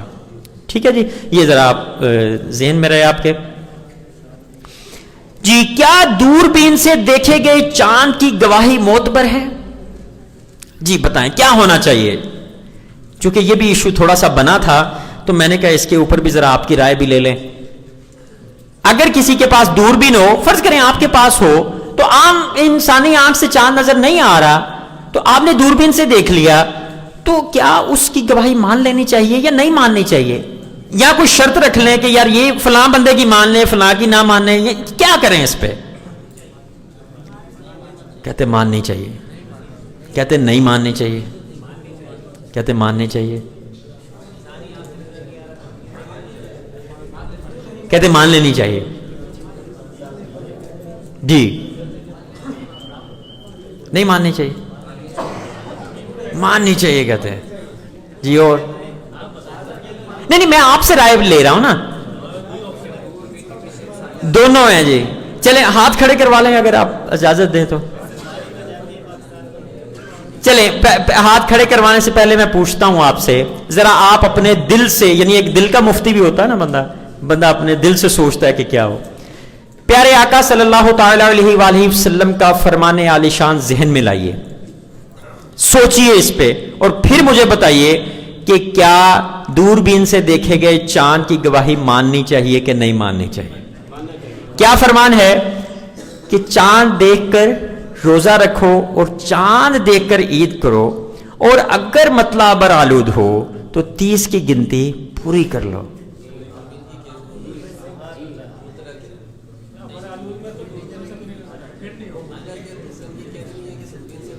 نہیں میں آپ سے پوچھ رہا ہوں, اس سے کیا چیزیں پتا چل رہی ہیں؟ اس سے یعنی چاند آپ دیکھیں, اس کی تلاش کریں, اور تلاش کریں, اگر تو آپ کو نظر آ گیا تو مہینہ شروع کر لیں. اگر آپ کو بالفرض چاند نظر نہیں آیا, بھائی ادھر توجہ کریں, اگر بالفرض آپ کو چاند نظر نہیں آیا تو کیا کریں کہ زبردستی مہینہ شروع کرنے کی کوئی ضرورت نہیں ہے کہ آپ جہاز پہ چڑھ جائیں, آپ دوربینیں سیٹ کر لیں یا کچھ ایسا کر لیں. اگر نہیں نظر آ رہا تو اس میں کون سی ایسی بات ہے, 30 کی گنتی پوری کر لیں. یعنی اگر بادل بھی ہو جائیں تو ہمیں ایک حکم دیا جا رہا ہے کہ اگر اس طرح کا بھی تو کوئی عصیب نہیں ہے, 30 کی گنتی پوری کریں پھر شروع کر لیں. تو مجھے جب کسی نے کہا کہ یار دوربین کی گواہی معتبر ہونی چاہیے, میں نے کہا آپ مجھے بتائیں کہ جو پیارے آقا صلی اللہ تعالی علیہ وآلہ وسلم نے مہینہ شروع کرنے کا حکم ارشاد فرمایا ہے اور جو طریقہ کار ارشاد فرمایا ہے, کیا زبردستی چاند چڑھانا کیا ضروری ہے؟ نہیں کوئی ضروری ہے. تو یہ جو اگلا حصہ ہے اس کا, وہ زبردستی چاند نہ چڑھانے کی تو بات ہے. کیوں کہا گیا کہ مطلع بر آلود ہو جائے تو پھر آپ نے کرنی نہیں ہے, آپ کیا کریں, اگلے دن کریں. آپ یار وہ جب ہوگا پھر دیکھی جائے گی نا, ابھی تو ہم جو جس وقت ہو رہا ہے جب ہم نے عمل کرنا یہ اس کی بات ہے نا, وہ تو جب ہوگا نہیں ہوگا. آپ کو کیا پتا کہ اگلا 28 کا ہونا ہے کہ 30 کا ہونا ہے, اگلی بار پھر بادل آ جائے پھر نہیں دیکھے نا, پھر یہ تو ہے نا. اب جب حکم ہے ہمیں, اب ہم یہاں بیٹھے ہیں کراچی میں, ہم سب چاند دیکھ رہے ہیں, اب چاند ہمیں نظر نہیں آیا, ٹھیک ہے, تو ہم کیسے مہینہ شروع کر لیں بتائیں؟ بادل ہیں پورے جناب ملک میں سمجھ لیں بادل ہیں, تو نہیں نظر آیا تو کیا کوئی زبردستی ہے؟ تو نہیں, اس ایسے ہی موقع کے لیے تو ارشاد فرمایا گیا کہ 30 کی گنتی پوری کر لیں. ایک منٹ باری باری, مفتی منیب الرحمان صاحب پھر کیوں دوربین سے دیکھتے ہیں, ان کی تو تصویریں بھی آتی ہیں. واہ بھائی واہ. اور ہاں اب دیکھیں نا, موضوع بڑا دلچسپ ہے, اور اس کے اوپر چونکہ آپ علماء بھی ہمارے بیٹھے ہوئے ہیں, تو جب بحث ہوتی ہے تو پھر ظاہر ہے کہ اپنا موقف پیش کرنا ہوتا ہے نا, کہ ہم کیا ہو سکتا ہے کہ آپ کل کو کہیں کہ یار یہ جو باتیں آپ نے یہ کہی تھی, سوالات آ جائیں کہ یار اس کے اوپر آپ ذرا غور کریں, یہ ہمیں کوئی صحیح نہیں لگ رہی بات آپ کی جو ہے نا. جب میں نے نیا علم توحید کا کورس شروع کیا نا, پہلا کورس کروایا, وہ تو میں نے اس وجہ سے کروایا تھا کہ بھلا مجھے بھی آتا ہے کہ نہیں آتا جو میں نے سیکھا ہے. پہلا کورس تو میں نے اس وجہ سے کروایا تھا, سچی بات ہے. اچھا اب جب میں نے کروا لیا تو وہ بڑا کامیاب ہوا الحمدللہ. ٹھیک ہے, نئی چیزیں تھی, کسی نے پہلے سنی نہیں تھی. یہ جو باتیں آپ سارے سنتے ہیں تو پہلے کسی نے سنی نہیں تھی, تو اس وقت تو یہ بہت تھوڑی سی تھی, آپ تو کہہ لیں کہ اس سے 4 گنا ہم نے بڑھا لی ہوئی ہے اس کو جو ہے نا بیچ میں مواد اس کا. تو اب کیا ہوا کہ وہ مجھے علماء کرام نے حکم دیا کہ آپ اس کام کو جاری رکھیں, مزید کورسز کروائیں. اچھا اب وہ حکم نامہ جب جاری ہو گیا تو پھر میں سوچوں, میں نے کہا جی آپ مجھے اس کام میں لگا تو رہے ہیں, یہ نہ ہو کہ میں لوگوں کو غلط باتیں بتاتا رہوں. بھئی جو کتابوں سے سمجھ آیا, ادھر ادھر سے دیکھا میں نے, وہ لیا, وہ آپ کو بتا دیا. تو یہ نہ ہو کہ ایک میں غلط بات ہی اس کو بھی بتا, اس کو بھی بتا, کورسز میں بھی بتا, فلاں کو بھی بتا, تو ایک غلط بات ہی پھیلتی رہے, تو یہ بھی کوئی نہیں ہے. میں تو نہیں. تو وہ فرمانے لگے بیٹا آپ اس کی فکر نہ کریں. میں نے کہا اچھا پھر وہ کیوں؟ وہ کہنے لگے جی جب آپ کوئی غلط بات کریں گے تو لوگ آپ کو غلط بات کرنے ہی نہیں دیں گے, وہ تو شروع ہو جائیں گے آپ کے خلاف.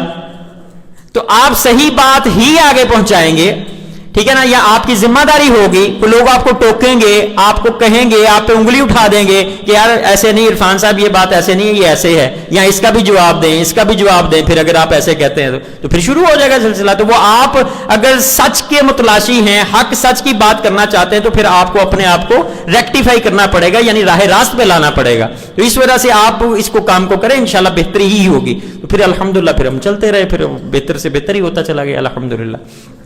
جی, تو ہماری بات ہو رہی تھی کہ دوربین سے دیکھے گئے چاند کی گواہی معتبر ہے. یہاں سے مراد وہ چاند ہے جو کہ انسانی آنکھ سے نظر نہیں آیا, یعنی ہم نے بغیر آلات کے جو ہے وہ دیکھنے کی کوشش کی لیکن ہمیں چاند نظر نہیں آیا, اور دوربین سے جب ہم نے دیکھا تو وہ چاند نظر آ رہا ہے. اب ایک صاحب مجھے کہنے لگے یار نہیں, دوربین سے دیکھے گئے چاند کی بھی گواہی ماننی چاہیے یار, ایسے ہونا چاہیے. میں نے کہا یار پہلے بتائیں. انہوں نے کچھ تصویریں بھیجی. وہ پہلا جب فواد چودھری کا کیلنڈر فیل ہوا نا, وہ زکادہ میں, تو اب جنہوں نے کیلنڈر بنایا تھا تو اب ظاہر ہے اوپر بھی وفاقی وزیر صاحب تھے سائنس اور ٹیکنالوجی, اب کیلنڈر بنا کے دیا تو کیلنڈر فیل ہو گیا. سمجھ میں آ گئی بات؟ اب کیا ہوا, اگلا چاند جب اس طرح کا آیا تو کچھ تصویریں آ گئی سامنے. وہ پھر فواد چودھری صاحب نے بھی ان کو اپنے ٹویٹر اکاؤنٹ سے دیا, لو جی مفتی صاحب نے یہ دیکھیں یہ چاند تھا, تو یہ جناب اس کی تصویروں کی معنی نہیں ہے. تو میں نے کہا یار سب سے پہلی بات یہ کہ یہ جو تصاویر بھیجی گئی ہیں یا فواد چودھری صاحب نے اپلوڈ کی ہیں, یہ تو ایڈٹ شدہ تصویریں ہیں. تو پہلے یہ فیصلہ کریں کہ کیا ایڈٹ شدہ تصویر جو ہے وہ قابل قبول ہے کہ نہیں ہے. کچھ سمجھ میں آئی بات میری؟ یعنی اگر کسی تصویر میں کچھ چینجنگ کر دی جائے, لائٹ ڈارک کر کے یوں وہ اس طرح کر کے اس کو, تو پھر وہ قابل قبول ہوگی کہ نہیں ہوگی؟ ٹھیک ہے, پھر ظاہر ایڈٹ شدہ تصویر قابل قبول ہے کہ نہیں ہے. پھر وہی بندے جنہوں نے تصویر بنائی وہ کہہ رہے ہیں کہ ہمیں آنکھ سے نظر نہیں آیا, تو ہم نے ٹیلیسکوپ سے لے کر جو ہے وہ تصویر بھیجی, تو ہمیں تو آنکھ سے نظر نہیں آیا, تو ٹیلیسکوپ سے اس وجہ سے لی. پھر اور بھی اس میں کافی ساری باتیں تھیں. تو اب میں نے پھر وہ معاملہ پھر وہ چلا گیا ادھر کابینہ میں, اور جناب یعنی ایشو اٹھ گیا. اب پھر وہ کچھ لوگ, کچھ دوست احباب ہمارے کہیں نہیں یہ دوربین کی گواہی ماننی چاہیے, قبول کرنی چاہیے. میں نے کہا جی سب سے پہلے آپ یہ بتائیں کہ اگر ہم سستی والی دوربین لے لیں, مثال کے طور پہ 2 لاکھ روپے والی دوربین لے لیں, تو جو چاند انسانی آنکھ سے نظر نہیں آیا اس سے نظر آ جائے گا. مثلا ہم 22 گھنٹے کا چاند کہتے ہیں نا, نظر آتا ہے 22 گھنٹے سے اوپر, تو اس سے 20 گھنٹے کا نظر آ جائے گا. اچھا نہیں, میں نے کہا یار 2 لاکھ والی دوربین نہیں لینی, ہم نے 6 لاکھ والی دوربین لینی ہے. اس سے کیا ہوگا, 16 گھنٹے کا بھی نظر آ جائے گا. میں نے کہا نہیں یار یہ بھی نہیں لینی, ہم نے اس سے بھی مہنگی دوربین لینی ہے. اب بات ہو رہی تھی نا, اب وہ کہیں یار علماء کرام فیصلہ کریں, آپس میں بیٹھے کہ دوربین کی گواہی قابل قبول ہے کہ نہیں ہے. میں نے کہا یار پہلے آپ مجھے یہ بتائیں کہ ہم دوربین کون سی استعمال کریں. ٹھیک ہے, اب کیا ہے کہ دوربین ہم جتنی مہنگی لیتے چلے جائیں گے, جتنی ہائی کوالٹی کی لیتے چلے جائیں گے, وہ چاند تو نظر آ جائے گا. پھر میں نے ان سے کہا کہ کم از کم چھوٹے سے چھوٹا چاند جس کی تصویر بنائی گئی ہو, سمجھ میں آئی, کہ دوربین سے دیکھ لیا گیا ہو, چھوٹے سے چھوٹا وہ کتنی عمر کا چاند ہے. یہ بھی میں نے ایک ماہر فلکیات سے پھر پوچھا. اب جب مسئلے جب کھڑے ہوتے ہیں تو پھر ہم پیچھے پڑ جاتے ہیں کہ یار اس کو پوچھا جائے, ڈسکس کیا جائے, ان کے سوالات جوابات تیار کیے جائیں. تو کسی نے کہا جی وہ 12 گھنٹے کے چاند کی تصویر لی گئی ہے, آپ نیٹ پہ جائیں گے نا تو وہ فلاں ماہر فلکیات نے فلاں دوربین سے 12 گھنٹے کے چاند کی لی گئی تصویر. میں نے کہا اچھا, آپ کیا 12 گھنٹے کے اوپر ہم وہ شروع کر دیں؟ پھر کیا یہ 12 گھنٹے کے چاند کے اوپر اگر ہم رویت کا فیصلہ کرتے ہیں اس دوربین سے, تو کیا یہ وہ پیارے آقا صلی اللہ تعالی علیہ وآلہ وسلم کا جو فرمانے عالی شان تھا, کیا یہ اس کی روح کے مطابق عمل کر رہے ہیں ہم اس کے؟ ہم زبردستی مہینہ کیوں شروع کر رہے ہیں جب ہمیں انسانی آنکھ سے نظر نہیں آ رہا؟ پھر میں نے اور ریسرچ کی, اور لوگوں سے پوچھا, تو ایک صاحب مجھے ملے, انہوں نے کہا نہیں یہ 12 گھنٹے والی چاند کی بات نہیں, یہ تو نیو مون کے چاند کی بھی تصویر لی جا سکتی ہے. یعنی نیو مون جب بنتا ہے اس کی بھی تصویر لی جا سکتی ہے, اور فلاں بندے نے لی ہے اور نیٹ کے اوپر موجود ہے, اور وہ بندہ بھی موجود ہے, اور اس نے جس طریقے سے وہ تصویر لی ہے، وہ اس نے اپریٹس بھی سارا سامنے رکھا ہوا کہ یہ تصویر میں نے فلاں تاریخ کو اتنے بج کر اتنے منٹ پر اس طرح کر کے یہ تصویر لی ہے، اس کو ہم نے اپنے فیس بک کے اوپر بھی ایڈ کیا. میں نے کہا جی اب کریں بات. جو کہتے ہیں کہ دوربین سے دیکھے گئے چاند کی گواہی جو ہے وہ قابل قبول ہے، میں نے کہا وہ چاند مغرب کے بعد دیکھنا ہے یا دن میں بھی دیکھ لیا جائے تو قابل قبول ہوگا؟ صحیح ہے، یہ بھی فیصلہ کر لینا کہ وہ چاند جو ہے وہ مغرب کے بعد ہی دیکھنا ضروری ہے یا کہ دن کے وقت بھی اگر کوئی دوربین سے تصویر بنا لے، کیونکہ چاند جو ہوگا وہ تو دن کے وقت بھی اوپر تو ہے نا، موجود تو ہے، تو اگر کوئی تصویر اس کی بنا لیتا ہے کوئی بڑی پاورفل قسم کی ٹیلیسکوپ سے، تو اس کو آپ کیوں رد کر رہے ہیں؟ میرا خیال یہ کافی جواب ہے آپ کے لیے کہ دوربین سے اگر ہم چلتے ہیں اس طرف تو بتائیے ہم کس دوربین کے کو لیں اور کس کو معیار مقرر کریں اور کیوں کریں؟ یہی دوربین کیوں، کوئی اور کیوں نہیں؟ پھر وہ نیو مون والی بھی تو ہے، پھر یعنی این ڈی ہو گیا، پھر یہاں پہ آ جائیں آپ. صحیح ہے جی، آگے چلتے ہیں. کیا حسابات کی بنیاد پر اسلامی ماہ کی یکم ہو سکتی ہے؟ جی، کیا حسابات کی، یعنی یہ دیکھیں نا آپ کو کیلنڈر دے دیا ہم نے، بہترین قسم کا کیلنڈر چل رہا ہے، تو پھر مرکزی رویت لال کمیٹی کی کیا ضرورت ہے؟ تو کیا ہم اس کے مطابق نہیں یکم کر سکتے؟ پہلے سے پتا ہو یہ. تو ہم کہتے ہیں کہ پیارے آقا صلی اللہ تعالی علیہ وآلہ وسلم نے مہینہ شروع کرنے کا حکم اور طریقہ ہمیں ارشاد فرما دیا ہے. اب جو مہینہ اسلامی مہینہ شرعی مہینہ جو شروع ہوگا وہ پیارے آقا صلی اللہ تعالی علیہ وآلہ وسلم نے جو حکم دیا ہے اس کے مطابق شروع ہوگا. وہ کیا حکم دیا ہے کہ چاند دیکھ کر روزہ رکھو، چاند دیکھ کر عید کرو، چاند دیکھ کر مہینہ شروع کرو، اور اگر مطلع ابر آلود ہو تو 30 کی گنتی پوری کر لو. تو اس وجہ سے حسابات کی بنیاد پر شرعی مہینہ، اسلامی مہینہ کیلنڈر کے مطابق، قمری کیلنڈر کے مطابق جو ہے وہ شروع نہیں کیا جا سکتا. سمجھ میں آئی؟ ہر مہینے کی 29 تاریخ کو ہمیں چاند کی تلاش کرنی ہی پڑے گی. جی، اب تھوڑی سی اور بات میں نے آپ سے کرنی تھی کہ کل ہم نے تھوڑا سا گریویٹیشنل لا پڑھا تھا. اس میں کیا پڑھا تھا ہم نے کہا تھا کہ مقدار مادہ ہوتی ہے. مقدار مادہ کیا ہوتی ہے؟ کسی جسم میں جتنی زیادہ مقدار مادہ ہوگی، یعنی ٹھوس، مائع، گیس، اس کی 3 حالتیں ہوتی ہیں، وہ جتنا زیادہ مادہ ہوگا وہ کم مقدار مادہ والے جسم کو اپنی طرف کیا کر لے گا؟ کھینچے گا، اور ان دونوں کے درمیان قوت کشش ہوتی ہے. اور میں نے اس کے کچھ جو ہے انگلش والے کلپس جو ہے وہ پکچرز جو ہیں وہ آپ کو سینڈز بھی کی تھی، ٹھیک ہے نا؟ وہ اس وجہ سے سینڈ کی تھی کہ جو انگلش والے ہیں وہ کم از کم دیکھیں کہ وہ کیا لکھا ہوا ہے. تو سائنس کی یہ جو فلکیات کے اوپر جو ان کی بنیاد ہے وہ یہ گریویٹیشنل فورس ہے. اب آپ نے گریویٹیشنل فورس، گریویٹیشنل لا، یا قانون تجاذب، یا جاذبیت کا قانون، یا جاذبیت کی قوت، اس کو سمجھنا بہت اچھے طریقے سے ہے. یہ چاہے آپ انگلش کی کتابوں سے سیکھیں، چاہے اردو کی کتابوں سے سیکھیں، چاہے نیٹ سے سرچ کریں، چاہے فوز مبین میں بھی اعلیٰ حضرت نے اس کا تذکرہ کیا ہے. تو آج چونکہ ہمارا ٹائم کم ہے، آج تو یہ بات نہیں ہوگی، تو انشاءاللہ نیکسٹ ہم اس کے اوپر کلام کریں گے اور اعلیٰ حضرت کی ایک کتاب پڑھیں گے امام اہل سنت کی، معین مبین بحر دور شمس و سکون زمین. کم و بیش میں آپ سب کے لیے ایک ایک فوٹو کاپی جو ہے وہ لے کے آیا ہوا ہوں، یہ کافی تعداد میں. یہ انشاءاللہ عز و جل کتاب ہم جو ہے وہ پڑھیں گے، جس میں کہہ لیں کہ یہ جو اب 2 چھٹیاں ہیں آپ نے ان 2 چھٹیوں میں کیا کرنا ہے کہ اس کتاب کو آپ نے کم از کم 2-3 مرتبہ پڑھنا ہے.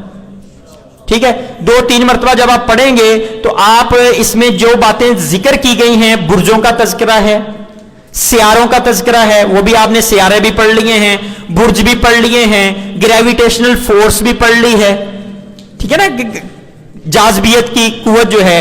اور پھر مزید جو آپ نے ہے وہ سورج کی وہ دائرہ، سال کا دائرہ، چاند کا دائرہ، یہ بھی پڑھ لیا ہوا ہے. نیا چاند بنتا ہے، فل مون بنتا ہے، یہ چیزیں بھی پڑھ لی ہوئی ہیں. تو اب آپ نے اس کتاب کو سمجھنے کی کوشش کرنی ہے. ٹھیک ہے، آپ 2-3 مرتبہ اس کو پڑھیں، اس کو سمجھنے کی کوشش کریں، اللہ کرے کہ آپ کو سمجھ آ جائے. تو اگر سمجھ نہیں آئے گی تو پھر انشاءاللہ عز و جل، یعنی سمجھ آئے یا نہ سمجھ آئے، تو یہ ہمارا باقاعدہ لیکچر ہوگا اس کے اوپر جب ہم آئیں گے. اگلا ہفتہ جو ہوگا، یعنی 5 دن جو اگلے شروع ہوں گے، اس میں ہم امام اہل سنت کے 3 رسالے پڑھیں گے. ایک تو رسالہ یہ معین مبین ہے، ایک ہے نزول آیت فرقان بسکون زمین و آسمان، اور تیسرا رسالہ جو ہے وہ امام اہل سنت کا ہوگا نطق الہلال۔ یہ 3 رسالے ہم انشاءاللہ آئندہ جو ہے وہ پڑھیں گے، تو کیونکہ 2 چھٹیاں ہیں اب ہفتہ اور اتوار کی، تو آپ ہو سکے تو تینوں رسالوں کو پڑھیں، چونکہ اگلے دنوں میں یہ پڑھے جائیں گے۔ اور یہ رسالے سمجھنے آسان نہیں ہیں، مجھے کوئی بندہ نہیں ملا کہ جو ان رسالوں کی سمجھ رکھتا ہو اور وہ سمجھا بھی سکتا ہو۔ سمجھ میں یہی بات کی؟ تو اس کو آپ نے سمجھنا بھی ہے اور سمجھانے والا بننا ہے، یعنی اتنا زیادہ سمجھنا ہے کہ آپ سمجھانے والے بن جائیں، ٹھیک ہے، تاکہ امام اہل سنت کے یہ رسالے جو ہیں وہ زندہ ہوں۔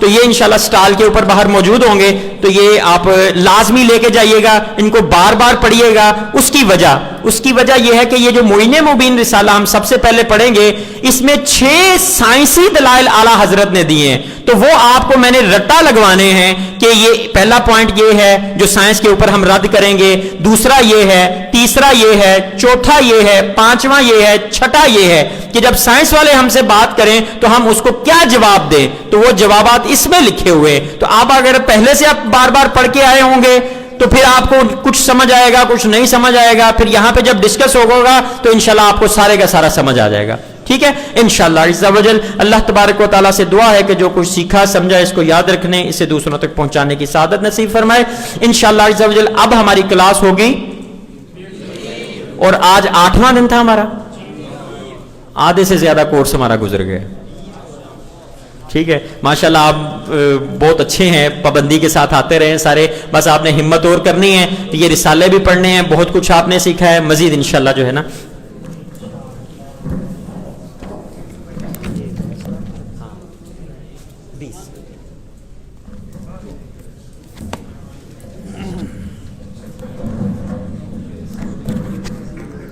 الحمد لله رب العالمين والصلاة والسلام على سيد الأنبياء والمرسلين وعلى آله وأصحابه وأهل بيته وذرياته أجمعين والعاقبة للمتقين.